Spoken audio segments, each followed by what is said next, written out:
Howard বিশ্ববিদ্যালয়ের রসায়ন বিভাগের সহকারী অধ্যাপক ও বাংলাদেশ ইসলামী ছাত্র শিবিরের সাবেক কেন্দ্রীয় আন্তর্জাতিক বিষয়ক সম্পাদক ড মির্জা গালিব প্রশ্ন করে বলেছেন, এই আওয়ামী লীগের সাথে কোনো আপোষ কি আসলেই সম্ভব?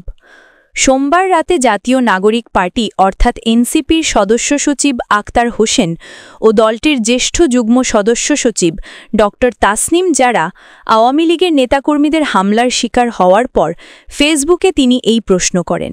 মির্জা গালিব ফেসবুকে লেখেন, নিউ ইয়র্কে আওয়ামী লীগের কিছু গুন্ডাকে দেখলাম আক্তার, জারা আর মির্জা ফখরুলকে গালাগালি করতে। একটা গালি আমার কানে আটকে গেছে, জুলাই সন্ত্রাসী। আওয়ামী লীগ মূলত জুলাইকে একটা সন্ত্রাসী ঘটনা বলেই মনে করে, আর হাসিনার অবৈধ শাসনকে মনে করে বৈধ।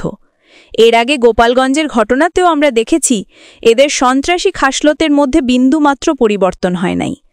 আক্তার এনসিপির রাজনীতি করে, সেই রাজনীতি নিয়ে ভালোমন্দ নানান অভিমত থাকতে পারে, কিন্তু প্রশ্ন যদি হয় জুলাইয়ের, তাহলে এইটা আর কোনো দলগত ইস্যু থাকে না।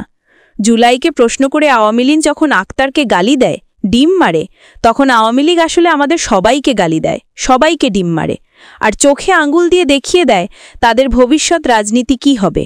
এই আওয়ামী লীগের সাথে কোনো আপোষ কি আসলেই সম্ভব?